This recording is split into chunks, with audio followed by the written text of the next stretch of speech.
Mia woke to the sound of wind hitting the cabin like a fist, hard and steady, as if the forest itself was angry. She reached for her phone, expecting the usual quiet signal bar and the same unread message from the city lab.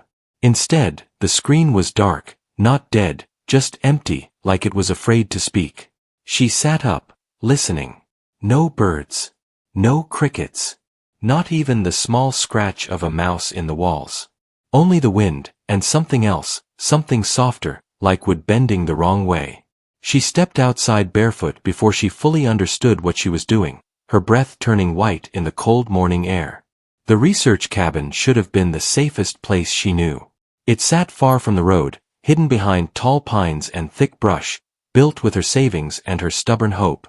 It was supposed to protect her work, protect her from distractions, and protect the one thing that mattered more than her job title or the paper she wanted to publish. But the cabin was no longer a cabin. The front wall had been smashed in. The door hung from one hinge, swinging slowly, tapping the frame with a steady knock that felt like a warning. The windows were shattered, glass scattered like ice across the ground. Inside, shelves were tipped over. Boxes were ripped open. Her notebooks lay in wet piles. Someone had gone through everything with a kind of cruel patience, not just looking, but destroying. Mia stood frozen for a second, her mind refusing to match the scene with reality. It did not make sense. There was nothing valuable here, no jewelry, no fancy tech, no cash. Her only expensive items were sensors and basic lab equipment. To most people, they were just metal and plastic. To Mia, they were years of late nights. Then she saw the ash. A black patch spread across the floor like a stain, and in the center of it were pages burned down to curled edges. Her throat tightened. Someone had started a fire inside her cabin. Not enough to burn the whole place down, but enough to ruin what mattered. Mia moved forward carefully, stepping around broken glass. Her hands shook as she picked up a half-burned notebook page. The writing was still there in some places. Her own handwriting. Her diagrams. Her careful notes. Everything she had tried to keep safe. She swallowed hard and forced herself to breathe slowly. Panic would not fix anything. Panic would only make her miss what was still here. She walked deeper into the wreckage, turning her head left and right, scanning, searching for one thing. Her eyes landed on the corner of the cabin where she kept a small metal cabinet bolted to the floor. It was a plain cabinet, painted gray, the kind you could buy anywhere. Most people would not look twice at it. But the cabinet door was open. Her heart dropped. Mia hurried, her feet crunching on glass and bits of broken wood. She reached the cabinet and stared inside. The shelves were empty. The foam padding was torn. A lock lay cracked on the floor like a tooth. She pressed her palm against her forehead, trying to stop the spinning in her head. If it was gone, then the past year had been ripped right out of her hands. If it was gone, then the city would keep believing the lie it had been telling itself for decades. She bent down, looking under the cabinet, as if something might have fallen. Nothing. She turned, scanning the room, then walked quickly to the back table where she had been organizing samples 2 nights ago. The table was flipped. The containers were smashed. Liquid and dirt mixed on the floor, making dark mud. Mia's stomach turned. This was not a random break-in. It was personal. Someone did not just want to steal. Someone wanted to erase. She stepped outside again, forcing herself to look at the whole scene like a detective instead of a victim. Her breath came in short bursts. She looked for tire tracks. Nothing. The ground was mostly leaves and pine needles. She looked for footprints. There were a few, but the wind and the night frost had softened them. Still, she saw something. A boot print, deep at the heel, heading toward the tree line behind the cabin. Mia followed it, moving slowly, watching the ground. The print appeared, then disappeared, then returned. Whoever did this knew how to move in the woods. That scared her more than the broken windows. As she walked, her thoughts tried to race ahead, filling her with fear. Who would come out here? Why? How did they even know? She had told almost no one about what she was doing. Her boss knew, of course, and the grant committee, and a few people at the city water department. Then there was the man at the diner last week, the one who stared too long when she mentioned the lake. She stopped, squeezing her eyes shut. No. Guessing would waste time. She needed facts. The boot prints led to a patch of thick bushes, then toward a fallen log. Mia's heart beat louder as she stepped over the log. Something caught the light ahead, something metallic. She froze. Half buried under leaves was a small silver case, scratched up like it had been dragged. Mia crouched and brushed the leaves away. Her fingers felt the familiar shape. It was one of her sensor cases. She had designed them to protect delicate equipment from cold and rain. She had used them all around the lake, hidden in places only she knew. This one was supposed to be inside the cabinet. Her hands moved fast now. She opened the case. Inside, the foam was ripped, but the main unit was still there, taped in place like someone tried to tear it out and failed. Mia pulled it free carefully, as if it were a living thing. The unit had a small light. It flickered once, then held steady. Mia let out a breath she did not realize she was holding. It was alive. The data might still be inside. She looked around the ground, suddenly seeing the woods differently. If this case was dropped here, maybe the stranger carried others too. Maybe they lost something else. Mia searched, moving her hands through leaves and dirt. She found a second case, then a third. One was empty. One had broken pieces. The third had a memory card. Mia stared at that card as if it might bite her. It was the heart of her research. It held months of readings, temperature curves, chemical traces, and patterns that proved something she had suspected since childhood. The lake was not just polluted. It was changing in a way nobody wanted to admit. And it was connected to the city's water supply. The city had always treated the lake like a harmless background, a place for summer photos and weekend fishing. People said it was fine. Officials called it stable. They smiled on camera and promised routine testing. But Mia's sensors had been telling a different story, a story in numbers and quiet shifts, a story that made her feel cold even on warm days. She stood up with the memory card clutched in her fist. Her eyes burned with anger, but underneath the anger was something sharper, something that felt like purpose. Someone had tried to stop her. That meant she was close. Mia returned to the ruined cabin and went straight to the old backpack hanging on a hook. It had somehow survived. She stuffed the working sensor unit inside, then wrapped the memory card in a cloth and tucked it into a hidden pocket in the bag, the one she used when she traveled through crowded places. Then she grabbed her jacket, her keys, and her small first aid kit. She hesitated only once, looking at her destroyed workspace, the broken shelves, the ash on the floor. This cabin had been her safe place. Now it felt like a message. Leave. Forget it. Stay quiet. Mia lifted her chin. She did not say anything out loud, but her body answered with action. She locked what remained of the door, even though it was mostly useless, and walked to her car. The drive into the city felt unreal. Trees rushed past her windows. The sky turned from pale gray to bright winter blue. People would be going to work soon, making coffee, checking their phones, thinking about small problems. Mia had a bigger one in her bag. At a red light near the city edge, her phone finally caught signal. Messages flooded in. Missed calls from her boss, Dr. Hall. An email marked urgent from the water department. A local news alert about a potential contamination rumor spreading online. Mia's stomach tightened. How could there be a rumor when she had not even spoken yet? She dialed Dr. Hall, and he answered immediately.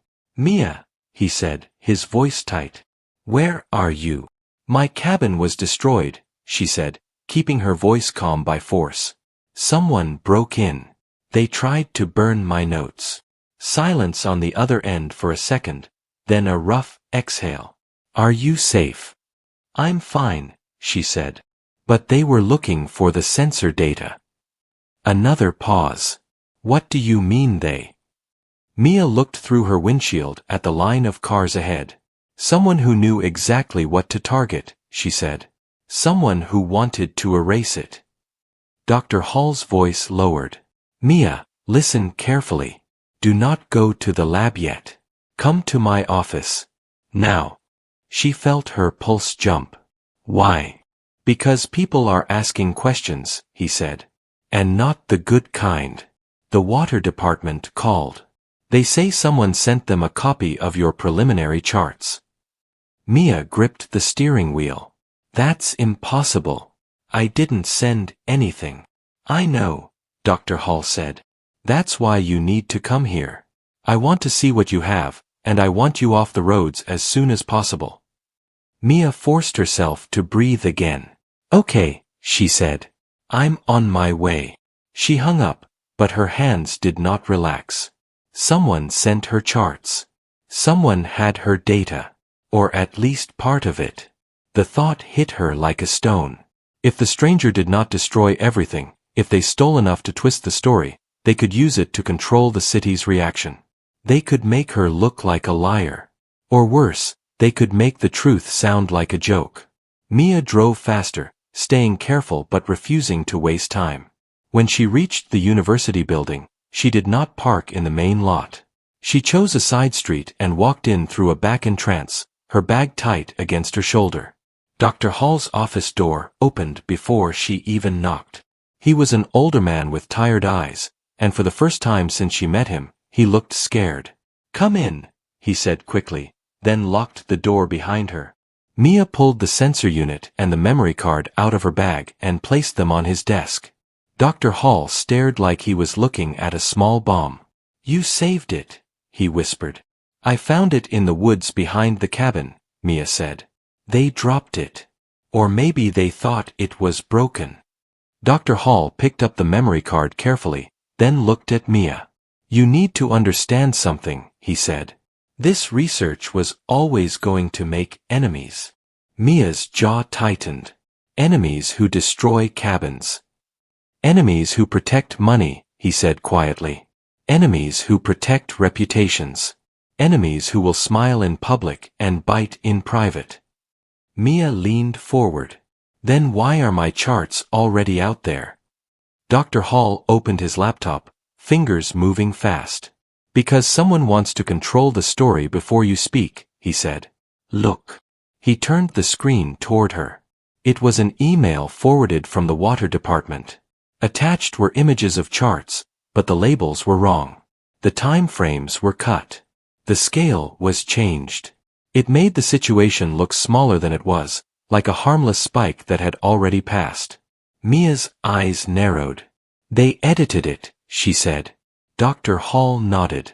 And now the department is preparing a statement saying your work is misinterpreted and not verified. Mia felt heat rise in her chest. But I can verify it, she said, tapping the memory card. It's all here. Dr. Hall's expression stayed tense. If you release the real data, it will shake the city, he said. People will panic. Mia held his gaze. People deserve the truth, she said. Especially if they have been drinking it. Dr. Hall looked away, then back at her. There's more, he said. He clicked to another tab. A local news site headline glowed on the screen.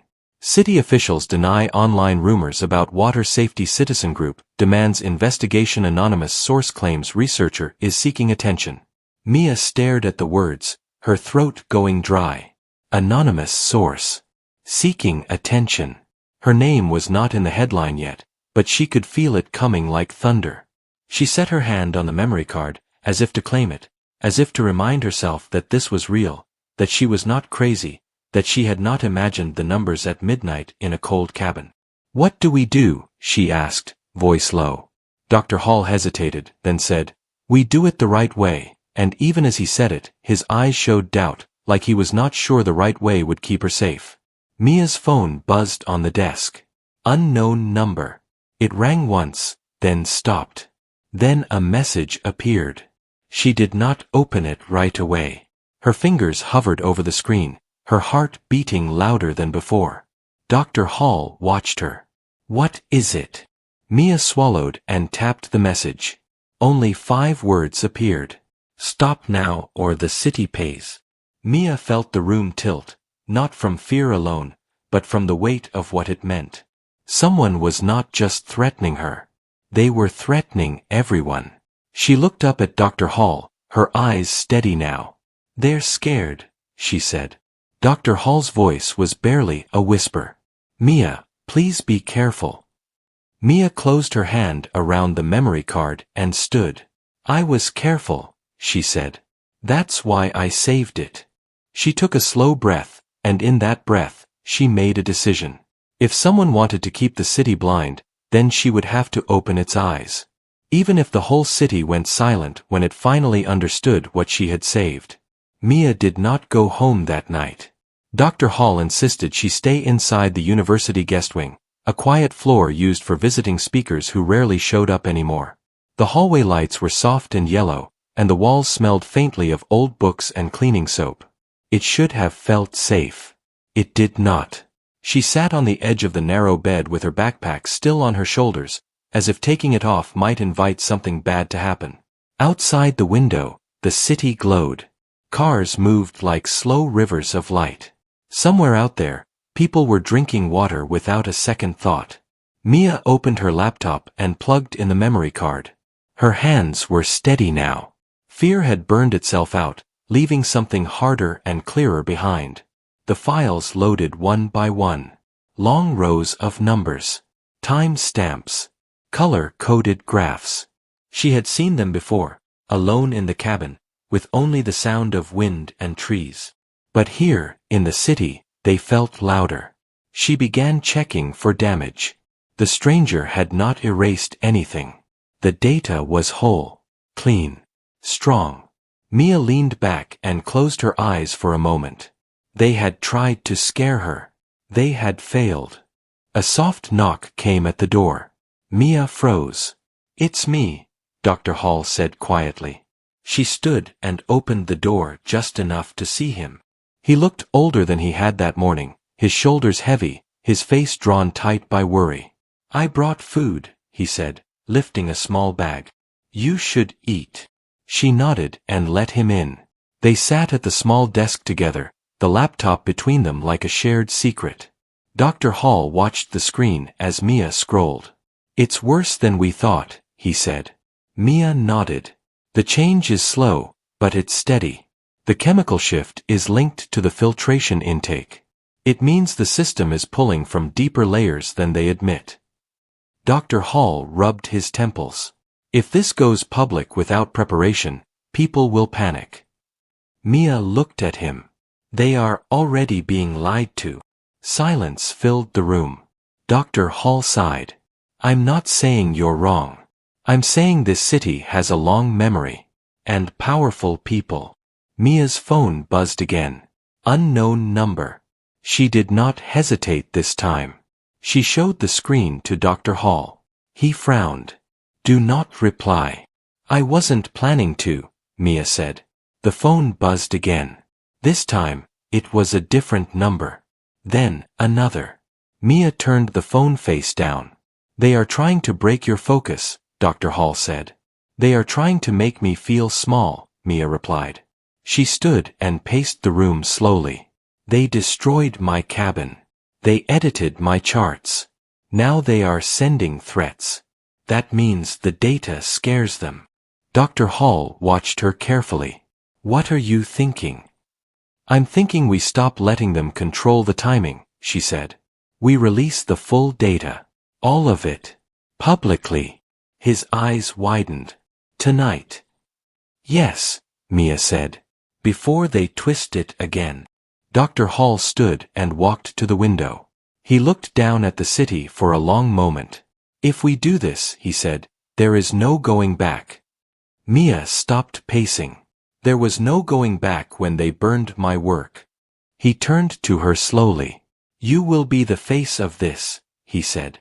They will attack your credibility, your past, your motives. Mia met his gaze. Let them. Dr. Hall exhaled and nodded once. Then we do it carefully. They worked for hours.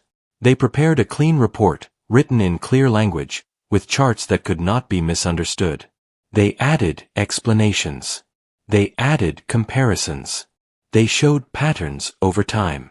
They showed the connection to the water system without accusing anyone by name.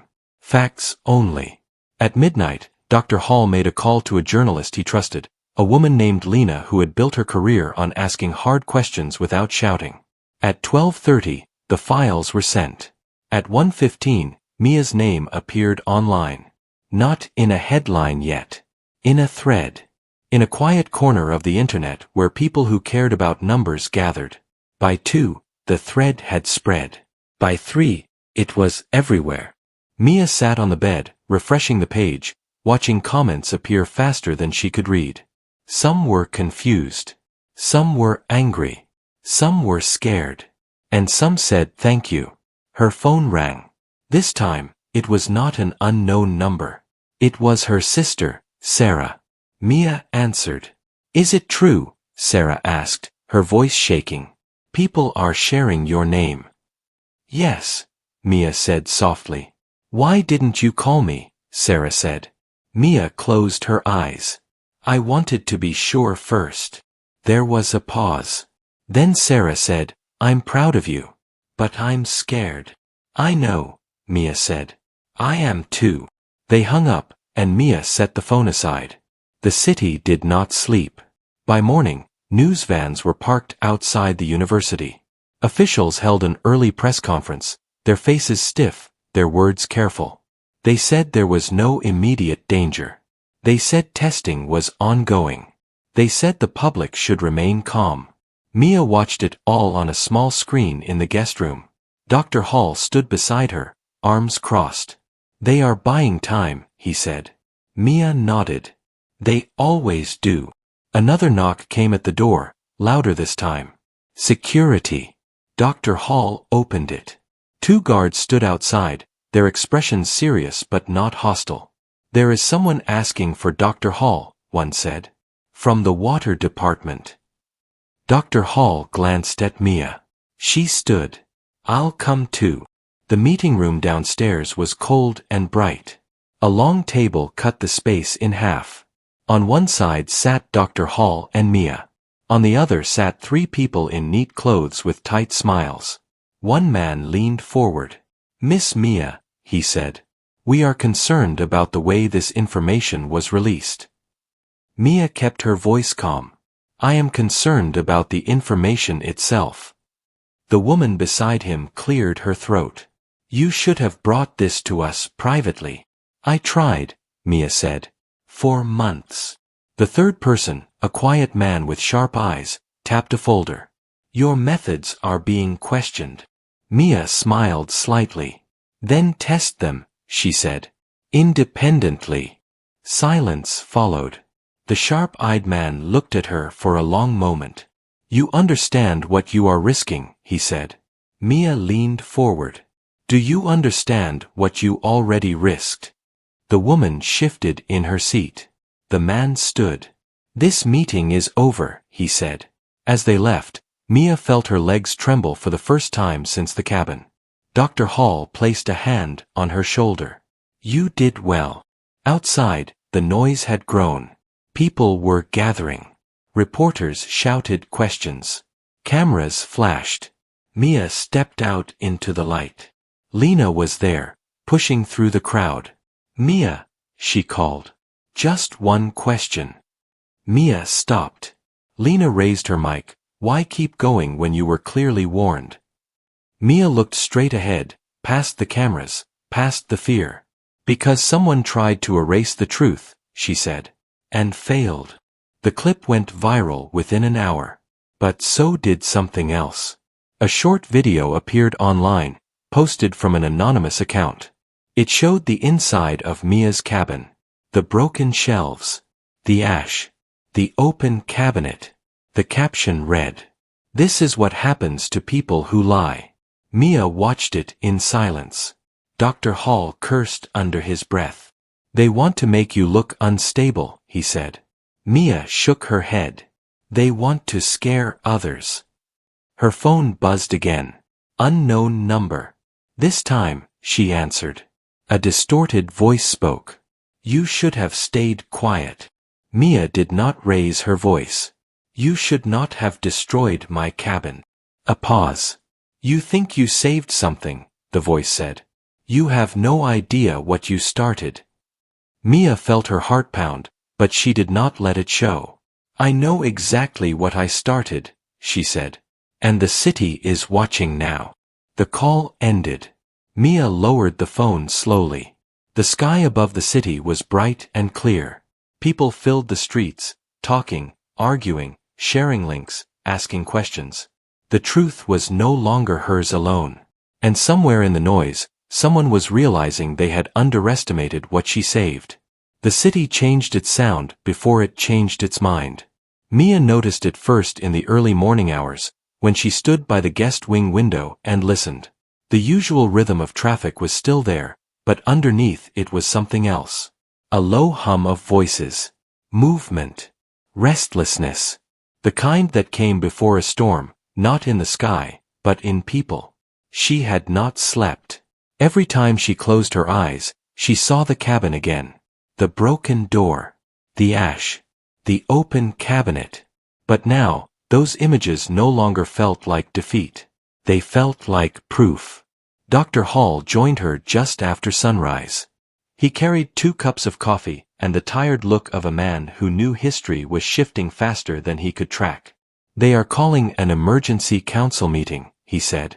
Closed doors. No media. Mia took the coffee but did not drink it. That means pressure, she said. Yes, he replied. From the public. The city had woken up angry. Parents shared posts asking what their children had been drinking. Elderly residents demanded answers. Scientists from other universities began analyzing Mia's released data and posting confirmations. One by one, respected names added weight to her work. The lie was cracking. At mid-morning, Lena called. They want you live, she said. No edits. No delay. Mia felt a flicker of fear, sharp and quick, then gone. Tell me when. An hour later, she stood in a quiet studio, lights warm against her face. The host smiled politely, but his eyes were serious. Thank you for being here, he said. I know this is not easy. Mia nodded. Truth rarely is. The red light blinked on. The host asked careful questions. About the research. About the lake. About the cabin. When he asked about the threat messages, Mia paused. I was warned, she said simply. Yes. Why keep going, he asked, echoing the question that had already followed her everywhere. Mia looked straight into the camera. Because water is not just a resource, she said. It is trust. And once that trust is broken, silence only protects the wrong people. The clip spread faster than anything before it. By afternoon, the city council doors opened. They announced an independent investigation. External testing. Temporary changes to the water system. Carefully worded phrases designed to calm without admitting guilt. But it was too late for control. The city was listening to Mia now. Outside the university, people gathered with signs. Some said thank you. Some said tell us the truth. Some just stood quietly, holding bottles of water they no longer trusted. Mia walked among them without cameras for the first time all day. No guards. No speeches. A woman stepped forward, holding a small child. My son has been sick for months, she said softly. Doctors could not explain it. Mia's chest tightened. I am sorry, she said. I wish I had answers sooner. The woman nodded. You gave us the truth. That matters. Those words stayed with Mia longer than any headline. That evening, Dr. Hall received a call that made him sit down slowly. They found it, he said. Mia looked up. Found what? The source, he replied. Not just the chemical shift. The decision. The meeting from years ago where they approved deeper intake without updating safety models. Mia felt her breath catch. They knew. Dr. Hall nodded. Some of them did. The stranger who destroyed her cabin had not been acting alone. They had been protecting a choice made quietly, a shortcut taken to save money, hidden behind reports no one outside a small circle ever read. The truth rolled outward like a wave. Resignations followed. Investigations expanded. Lawsuits began. And quietly, without cameras, repairs started. 1 week later, Mia returned to the forest. The cabin stood broken and silent, but the trees around it were unchanged. The lake reflected the sky like it always had, calm on the surface, holding its secrets below. Mia walked inside and stood where her desk used to be. Sunlight streamed through the shattered window, lighting the ash on the floor. She knelt and touched the ground once, then stood. This place had served its purpose. She locked the door for the last time and left the key on the step. In the city, her inbox filled with offers. Speaking events. Research grants. Positions she had once dreamed about. She declined most of them. Instead, she accepted one role. An independent oversight group, formed by public demand, asked her to help design transparent monitoring systems. Ones anyone could see. Ones no stranger could quietly destroy without consequence. Months later, the city gathered again, this time not in anger, but in reflection. At a public forum, a council member spoke carefully. "We failed to listen," he said. And one person refused to be erased. Mia did not speak that day. She did not need to. The city had learned something it would not forget. That the most powerful thing she saved was not data. It was the truth. And once saved, it belonged to everyone.